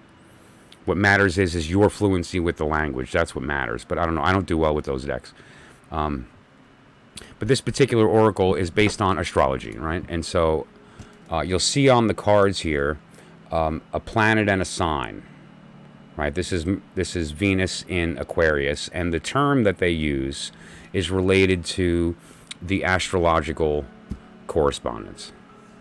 And so I'm going to use these to do the reading. But very quickly, your Three of Cup in your birth card, and related to the period of time that we're in right now. The Three of Cup is related to celebration. But what type of celebration? They're referring to the harvest. Like, this is the only card in the major or in the Coleman-Smith deck, the Rider-Waite-Smith deck, that contains a pumpkin and other stuff on the ground that's related to the growth of the fall period of time. And what this is referring to is the celebration of the harvest. And so it's a good sign that good things have happened. And now what this means with respect to your birth card is that you have this overall energy of being able to lift the situation into a joyous one. When things go well, you're able to participate in that joy well. Not everyone can. Some people sort of feel they look at it from the perspective of who did what and who benefited, or what could have been done and didn't get done. But this is different. This is more allowing yourself to feel that joy and to participate in that process. And it's also the card of gathering. The 4 is the marriage, like the 4. Let me pop it up for context here. The 4 is the card of the actual. It's the stable version of the elements. It's the moment where there's actually physically manifested things happening. The 3 is the state prior to that, where it's you're kind of too busy celebrating. Like you're. There's a difference between mentally experiencing something and viscerally experiencing it, right? And so there's the idea here of the 4 being the mental experience. The 3 is like the gathering happened, and there's like an energy there, right? That energy is a positive one, and it's something that you can bring to the circumstance. Let me pop this back up. Kind of wherever you go, that joyousness can follow you if you allow yourself to tap that. Now, where we are now is in the 9 of Pentacles, which is also this period of time of the rest that comes from doing the work, or the lack of imposition because you've done what you were supposed to. And so this is a time, this next period, it seems like it's a good time to share that. That the rest, an example, a couple of weeks ago we did some there was a local community stuff that we did. There was a lot of work for all the volunteers involved, and we busted our butts, and it worked out really well. And at the end of it, we were really tired, but it went great, and we were able to make a big impact, and just some good things happened because of some things we did locally here. And what this refers to is the celebratory nature of us as a group going, wow, we did it, and look what we did, and it was all good energy. And that 9 being the fact that now that we've done that work, we can take this little bit of period of time before school starts up and all this other stuff goes on, right? And the Hermit refers to, finally, the idea that there is no truth in the light. All the light shows us is everything. But the Hermit has this magic lantern, and it only shines on the truth. That's a very powerful magic. However, there's a caveat. It doesn't work in the light. The sun drowns it out, so it doesn't work. The only way that this lantern is useful is in darkness. And what the lesson is that only in darkness, when everything that we take in is no longer part of our thought, can we see the truth internally. There is no truth in the world. The truth is only inside of us, and we have to kind of take in everything and parse through it, and then we can see these little bits. So it's a personal, intimate experience that can typically only be done alone or guided. It's not really something you do in a group setting. But what you can do is take the enlightenment that comes from that and share it. After that work's been done, you can share that. And that is the lesson here. During this period of time, up until the 12th, the energy is conducive for you to do that. Meaning that if you attempted to spread joy, to gather people toward recognizing the goodness of a thing that took place so that everyone can kind of just relax and get over some anxiousness, now would be a time conducive to that, okay? And now let's look at your direct question in the meantime. Typically, I charge for direct questions, usually $1 for a single card or $5 for a spread of a couple of cards, and then a larger one like the Celtic cross and so forth. But I'll just answer a quick. I'll do a quick one card on top of the daily reading that you just got for the period that we're in. And what were you mentioning here? Oh yes, right. Okay. So what we're looking at here is from the perspective of the connection between you and this person. What is that energy, right? Like, are we talking about a conducive, or are we talking about a bad idea? If you did, like, a lot of people may ask, for instance, like, should we get together? Or rather, you know, will we get together, rather? And the answer might be yes, but, you know, should we get together might be a no. Like, it might turn out this person is not really good for you, or they have ill intentions, or they wind up using. As far as are they in a relationship already? That's a little bit out of the scope of like a quick sort of free reading. But that might wind up getting uncovered here. Let's take a look. First thing I'm going to look at, I'm just going to throw a quick card, and this is going to show me what is the influence, the connection between you two. If I could see how he feels about you, combine that with what you're feeling about him, and then look at the shape of that. What is that shape? Okay.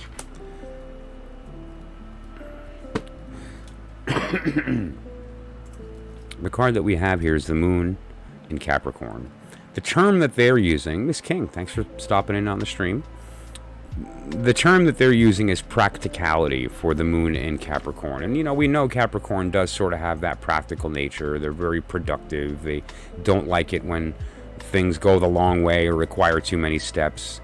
Everybody kind of should do their thing. And if we all did that, we would all be getting along, right? But now we have this idea of the Moon involved in that as well.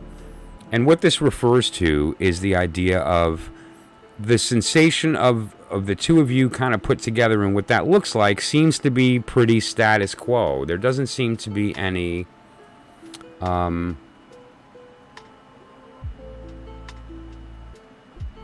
there doesn't seem to be any, hang on here, lost? What do you mean lost? Something in the chat here, I'm not sure.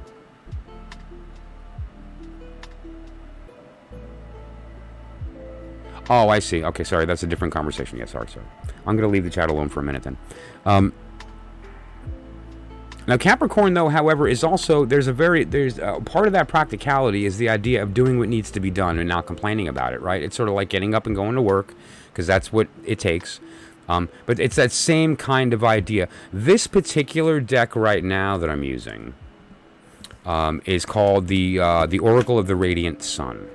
Okay, that's the Oracle of the Radiant Sun. I think it's toward the middle on the left-hand side there. Oracle of the Radiant Sun. Okay, now the cards I have up on the screen are the Rider-Waite, but this is the one I'm using, like, for the purposes of the reading right now. For some, is an astrologically based oracle. So when you're talking about the Capricorn within that place, it's also this idea that of kind of taking on the role that you're supposed to take on, and everybody doing that, everybody benefits. There's a sense here of a not necessarily openness emotionally. There is a hiddenness emotionally.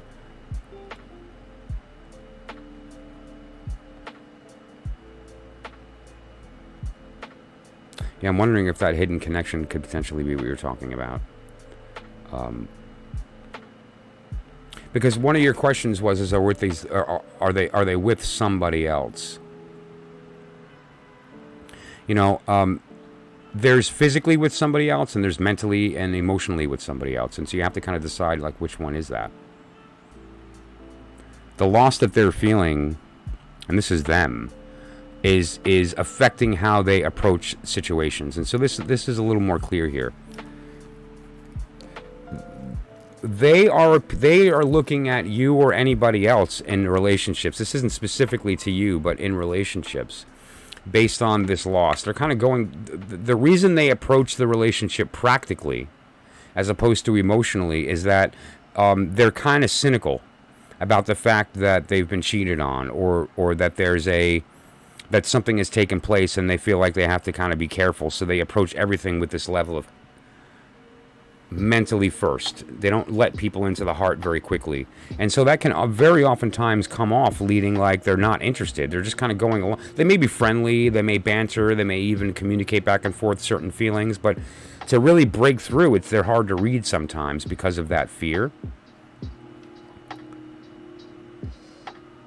I would say though that it is to kind of get to the heart of what this person is really thinking is out of the scope of a couple of quick cards, but that's the gist.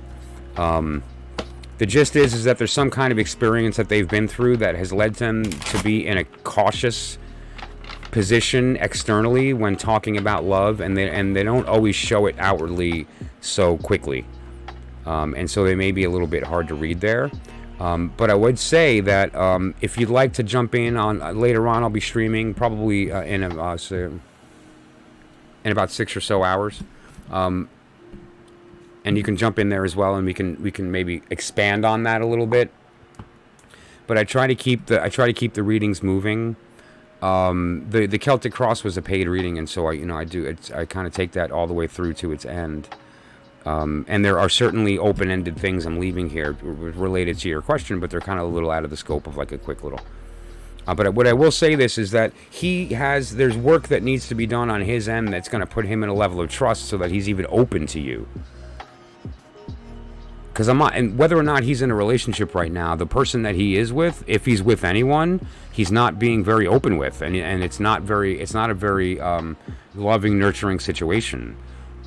He should be alone if he isn't, and I don't know if that would necessarily work out well for you either, right? You're going to wind up, let's say you do wind up together, and he's not healthy in a position to fulfill you, then you're going to be left wanting, and so you have this relationship, but you're not satisfied, and that's no good. That's definitely not sustainable, right?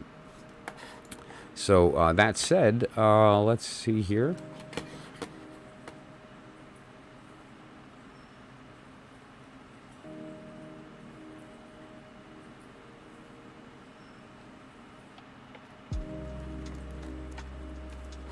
Okay, let's see who else was on this list here.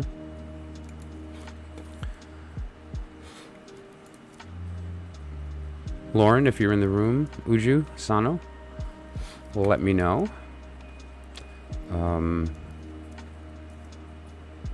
Otherwise, I'm going to be kind of winding this down a little bit until later. Let's see if there's any particular topic I wanted to do today.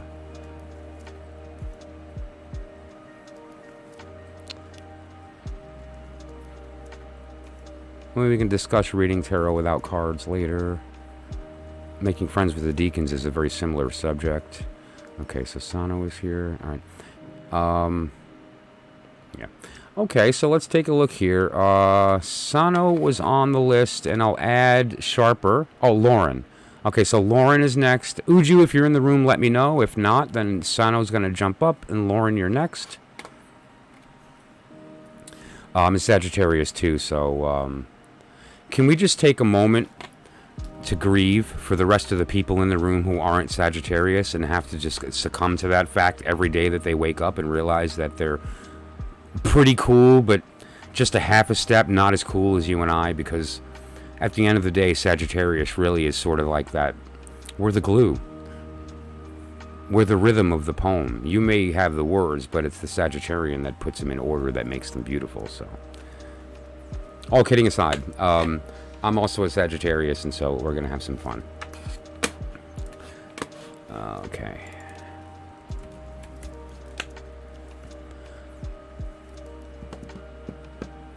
All right. Let's see. Sano.